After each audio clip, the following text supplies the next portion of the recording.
जय श्री सीताराम, जय श्री राधे श्याम। कल हमने पढ़ा था, हे राजन सुनो, जब तुमने मेरे कहने अनुसार काम कर लिया तो अब मैंने शत्रु को काबू में कर लिया। तुम अब चिंता सो त्याग दो। विधाता ने बिना ही दवा के रोग दूर कर दिया है। अब हम आगे पढ़ते हैं।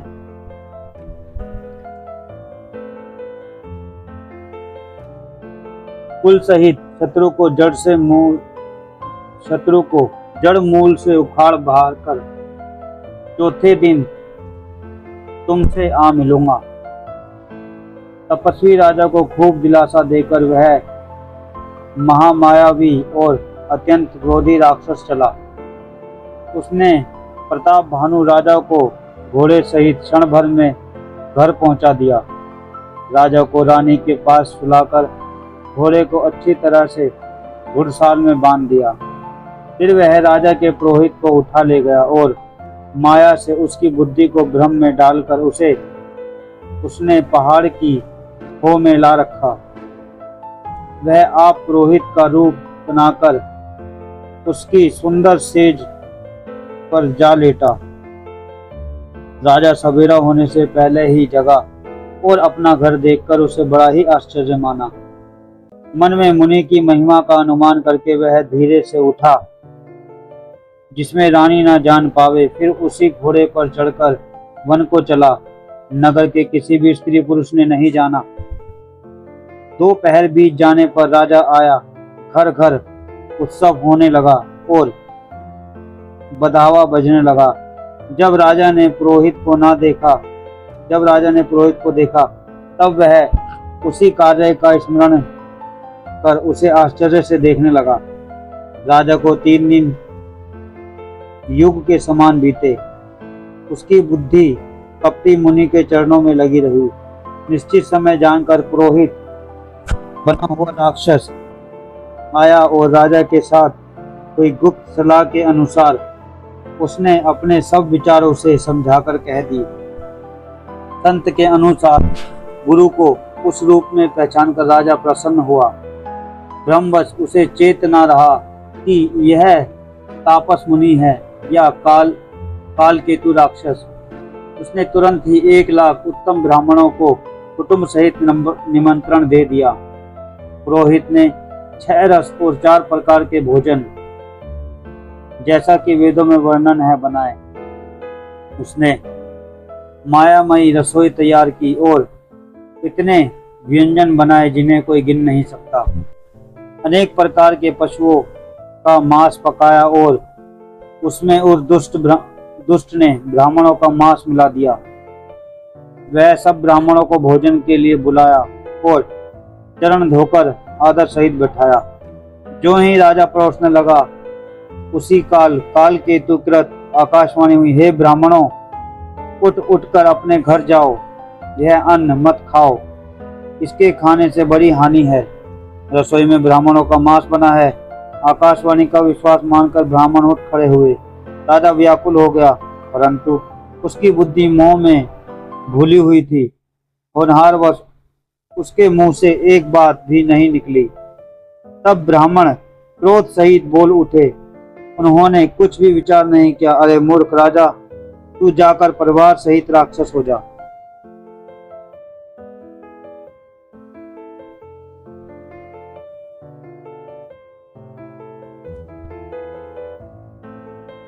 रे नीच क्षत्रिय, तूने तो परिवार सहित ब्राह्मणों को बुलाकर उन्हें नष्ट करना चाहा था। ईश्वर ने हमारे धर्म की रक्षा की, अब तू परिवार सहित नष्ट होगा। 1 वर्ष के भीतर तेरा नाश हो जाए। तेरे कुल में कोई पानी देने वाला तक नहीं रहेगा। शाप सुनकर राजा भय के मारे अत्यंत व्याकुल हो गया। फिर सुंदर आकाशवाणी हुई, हे ब्राह्मणों, तुमने विचार कर शाप नहीं दिया। राजा ने कुछ भी अपराध नहीं किया। आकाशवाणी सुनकर सब ब्राह्मण चकित हो गए। तब राजा वहां गया जहां भोजन बना था। देखा कि वहां ना भोजन था ना रसोईया ब्राह्मण ही था।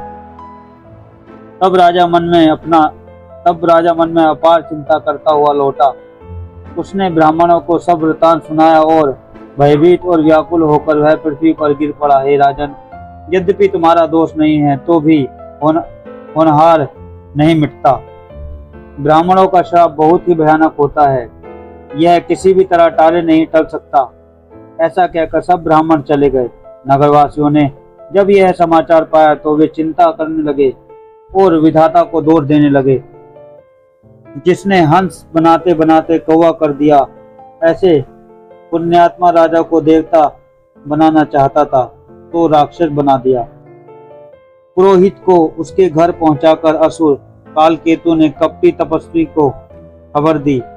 उस दुष्ट ने जहां तहां पत्र भेजे, जिससे सब राजा सेना सजाकर दौड़े और उन्होंने डंका बजाकर नगर को घेर लिया। नित्य प्रति अनेक प्रकार की लड़ाई होने लगी। तब भानु के सब योद्धा करनी करके रण में जूझ मरे और भी भाई सहित खेत रहा। राजा भी भाई सहित खेत रहा। सत्यकेतु के कुल में कोई नहीं बचा। ब्राह्मणों का शाप झूठा कैसे हो सकता है। शत्रु को जीतकर नगर को बसाकर सब राजा विजयी और यश पाकर अपने अपने नगर को चले गए।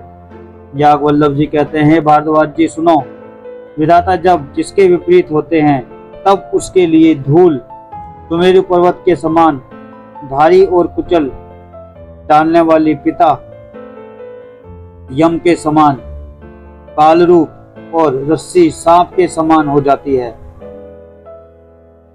हे मुनि सुनो, समय पाकर वही राजा परिवार सहित रावण नामक राक्षस हुआ। उसके 10 सिर और 20 भुजाएं थी और वह बड़ा ही प्रचंड शूरवीर था।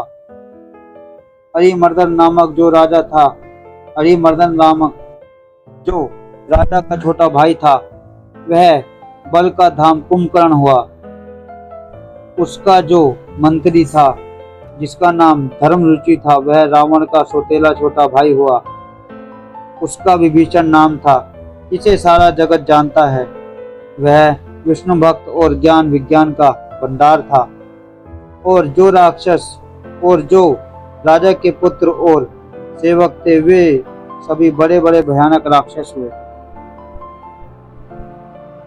यहाँ पे रामायण जी में बता रहे हैं कि जब भगवान किसी के भी अनुकूल हो जाते हैं ना, मतलब जिसका बुरा टाइम आने वाला होता है, भगवान जिसका करने के अनुसार ऐसा टाइम आने वाला होता है जो बुरा टाइम होता है, तो उसके लिए ना रस्सी भी सही में सांप बन जाती है। उसको रस्सी भी ढस सकती है। मतलब इतना बुरा टाइम रहता है, उसको कोई भी कहीं से भी पागल बना सकता है। उसका कुछ भी हो सकता है। जैसे कहते हैं विनाश काल विपरीत बुद्धि, तो सबसे पहले बुद्धि को पलट दिया जाता है। तो वो सारे काम उल्टे ही करेगा। अगर सीधे करेगा तो भी वो उसके काम उल्टे ही पड़ रहे होंगे। जैसे मैं अपनी लाइफ में ऐसा बहुत पड़ावों से निकला हूँ, बहुत पड़ावों से, और अभी भी संघर्ष जारी है। और मेरे को लगता है लगभग ये सभी का संघर्ष चल रहा है कि अच्छा करने का सोचते हैं फिर भी बुरा हो जाता है। कितनी भी कोशिश कर ले फिर भी बुरा होता रहता है। क्योंकि यहाँ हम सब लोग कलयुग में पैदा हुए हैं। कलयुग का मतलब जेल है। इसे दुख हाले कहा गया है। तो यहाँ पे तो सबको दुख ही मिलना है। आप कितना भी अच्छा कर लो, कितनी भी कोशिश कर लो, जो शरीर है ना, इस शरीर को तो सुख मिलने वाला है नहीं किसी भी तरीके से। अगर एक चीज मिल जाएगी, आपने एक कार ले ली तो दूसरी कार का मन करेगा कि नहीं वो ऐसी वो ऐसी। वो भी ले ली तो फिर मकान का मन करेगा कि मकान बड़ा होना चाहिए, इसको ढंग से कर ही नहीं कर पाते।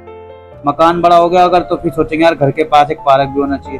तो ये सब चीजें तो यहाँ पे शरीर को तो सुख मिलने वाला है नहीं, वो और ढूंढता चला जाएगा। भगवान अगर किसी की बुद्धि को ठीक करना चाहते हैं कि उसको सुख शांति मिल जाए, तो उसको अपने मार्ग में लगा लेते हैं। वो भगवान का नाम जपने लग जाता है, भगवान की तरफ चल देता है, तब उसको जाके शांति मिलती है। वरना उससे पहले तो मैं अपनी बुद्धि से कह रहा हूँ, मैं किसी और की बुद्धि से नहीं। मुझे लगता है यहाँ पे सभी की बुद्धि हरी हुई है। यहाँ पे सभी का हाल इस राजा की तरह है जिसको भ्रम में डाला गया है। और ये ऐसा नहीं कि किसी की चाल है, भगवान की चाल है, किसी की चाल है। ये सब कर्मों की ही सजा मिलती है। अब के कर्म अच्छे करेंगे तो आगे कुछ अच्छा हो सकता है। कर्म अच्छे सिर्फ भजन ही है। भजन का मतलब किसी को भजना। आप किसी का भी नाम लो, उसे भजते रहो, लगातार भजते रहो। जैसे पतंग को अगर हमें पास लाना है तो डोरी पकड़ लेते हैं, ऐसे डोरी को खींचते रहो खींचते रहो खींचते रहो, तो पतंग हमारे हाथ में आ जाएगी। जैसे जिस भगवान का भी आप नाम लोगे, अगर उसको ऐसे खींचते रहोगे, राम राम राम राम, राधा राधा राधा, कृष्ण कृष्ण, तो वो आपके पास आते चले जाएंगे। फिर आपको पता चल जाएगा कि पूरी की पूरी दुनिया माया है, सत्य क्या है। मैं भी इसी खोज में लगा हूँ। भगवान करे आप सबकी भी खोज पूरी हो। जय श्री सीताराम, जय श्री राधे श्याम।